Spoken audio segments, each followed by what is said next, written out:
নফল ইবাদত করা, রাত জেগে ইবাদত করা মুস্তাহাব, এটা জায়েজ সওয়াবের কাজ। মারহাবা বলেন। মুহাদ্দিসরা সবাই এই ব্যাপারে মোটামুটি একটা ফয়সালা দিয়ে গেছেন, কিন্তু হঠাৎ মৌলবী যারা, হঠাৎ শায়েখ যারা হয়েছে, সলিমউদ্দিনের ফলা কলিমউদ্দিন, বাপ দাদার নাম নাই, সানমুল্লাহ বিআই, সে বলবে শবে মেরাজ কোন মাসে হয়েছে ঠিক নাই, কত তারিখ হয়েছে এটা গ্যারান্টি নাই, 27 রজব শবে মেরাজ নাও হইতে পারে, অন্য মত আছে। মানে আপনার ভিতরে একটা কনফিউশন ঢুকিয়ে দিবে, যেন আপনি নামাজ না পড়েন, যেন আপনি বিশেষ কিছু ইবাদত না করেন। আজকের রাতটা বিশেষ একটা রাত, এই রাতে দোয়া করলে কবুল হয়। আমার নবীর মেরাজের রাত, আল্লাহর নবী নিজেও এই রাত্রে বিশেষ নামাজ পড়ছে। লাইলাতুল মেরাজে যাওয়ার সময় মসজিদুল আকসায় নবীজি নামাজ পড়েন নাই, সব নবীদের ইমাম হয়ে নামাজ পড়াইছে।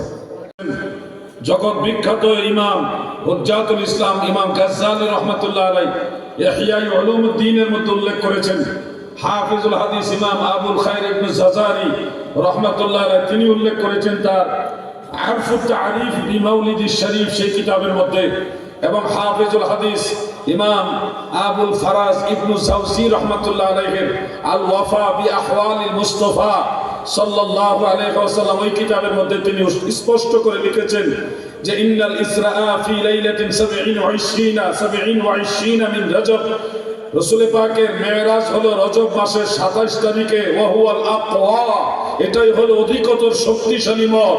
ওয়া কাওয়াহু বা'দুহুম, মুহাদ্দিসদের অনেকে এটাকে শক্তিশালী বলেছেন, যার কারণে আরব আজম সারা ওয়ার্ল্ডের সমস্ত আলেমদের মাঝে একজন গ্রহণযোগ্য মুহাদ্দিস হলো আল্লামা আব্দুল হাই লখনবী রাহমাতুল্লাহ আলাইহি, যিনি দেওবন্দি মাসলকের বড় একজন আলেম, আমরা ওনাকে মান্য করি। আল্লামা আব্দুল হাই লখনবী রাহমাতুল্লাহ আলাইহি তিনি তার আসারুল মারফুআ বি আখবারিল মাওদুআ সেই কিতাবের মধ্যে লিখেছেন 27 রজব রাতে এবং লাইলাতুল মেরাজ হওয়ার আরো যে কয়টা মত আছে, প্রত্যেকটা রাতেই নফল বন্দি করা, নফল ইবাদত করা, রাত জেগে ইবাদত করা মুস্তাহাব, এটা জায়েজ সওয়াবের কাজ। মারহাবা বলেন।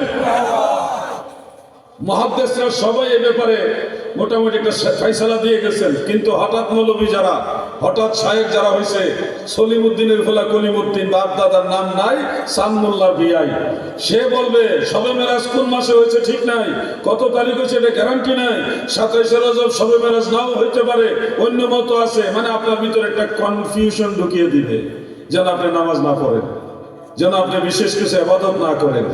আল্লাহ যদি হায়াতে বাঁচায়, মাহফিলের পরে আমিও চেষ্টা করব কিছু নফল বন্দিগি করা। আমারও নিয়ত আছে, প্রতি বছর চেষ্টা করি। আগামীকাল রোজা, আগামীকাল 27 রজব উপলক্ষে রোজা রাখার কথা নবীজির হাদিসের মধ্যে আছে।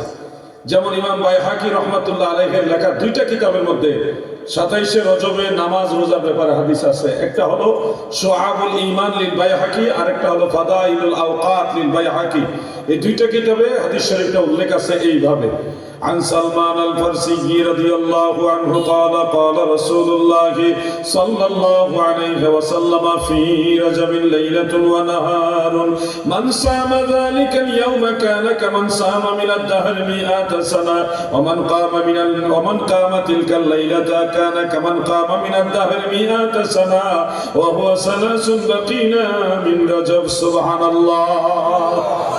হযরত সালমান ফারসি রাদিয়াল্লাহু আনহু বলেন, আল্লাহর নবী বলেন, উম্মতেরা শোনো, রজব মাসে এমন একটা দিন, এমন একটা রাত আছে, যারা ওই একদিনে নফল রোজা রাখবে এবং ওই এক রাত্রে যারা নফল বন্দেগী করবে, আল্লাহর নবী বলেন এক রাতের বন্দেগী, একদিনের রোজা আমার আল্লাহ 100 বছর নফল নামাজ, 100 বছর নফল রোজার সমান সওয়াব দিবে। সেই দিনটা হলো রজব মাস 3 দিন বাকি থাকতের দিন, অর্থাৎ 27 রজব নামাজ পড়া, 27 রজব রোজা রাখার কথা হাদিসে আছে। হাফিজুল হাদিস ইমাম আবু বকর বাইহাকি রাহমাতুল্লাহ আলাইহি এই হাদিসের সনদের মান সম্পর্কে ফাদাইলুল আওকাত সেই কিতাবের মধ্যে লিখেছে হাদিসের সনদের মান হাসান, এবং এর সমর্থনে হযরত আনাস ইবনে মালিক রাদিয়াল্লাহু আনহু থেকে আরেকটা রওয়ায়াত আছে, এটা দুর্বল সনদ, এটা শুআবুল ঈমানের মধ্যে উল্লেখ।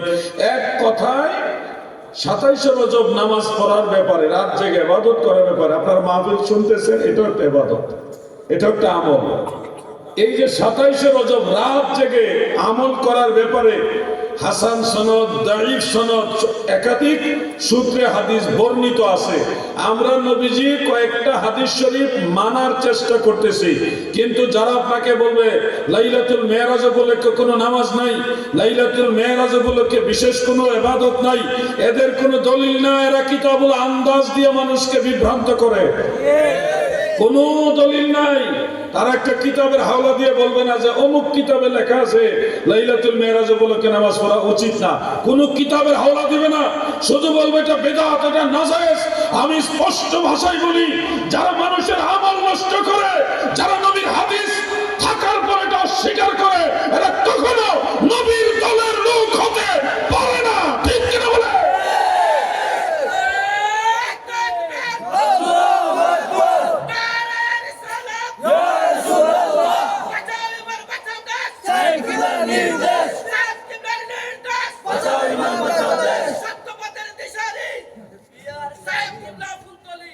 এই স্লোগানগুলো বেশি বেশি চালাবেন। সত্য পথের দিশারি সাহেব কেবলা,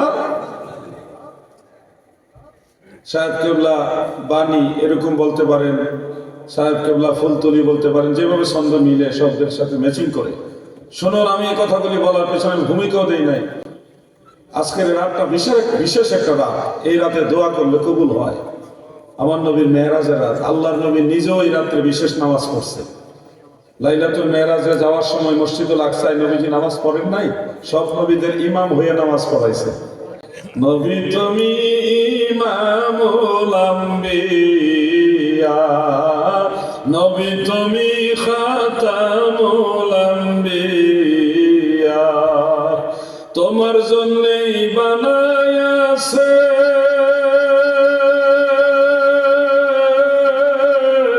আমার আল্লাহ এই সারাটা দুনিয়া গো নবী, নবী তুমি ইমামুল আম্বিয়া। আসুন মেরাজের রাত আমরা আরো দুই একবার দরুদ শরীফ পড়ি, একটু পরে পরে জিকির করবো, দরুদ শরীফ পড়বো, আমলও চলবে, ওয়াজও চলবে। একসাথে জিকির করলে সবাই বসবেন না, একসাথে দরুদ শরীফ পড়লেও বেশিক্ষণ বসবেন না, হয়তো চলে যাবে। এই জন্য ম্যাচিং করে আমরা আমলগুলি করি। আল্লাহুম্মা সাল্লি মারহাবা মাওলানা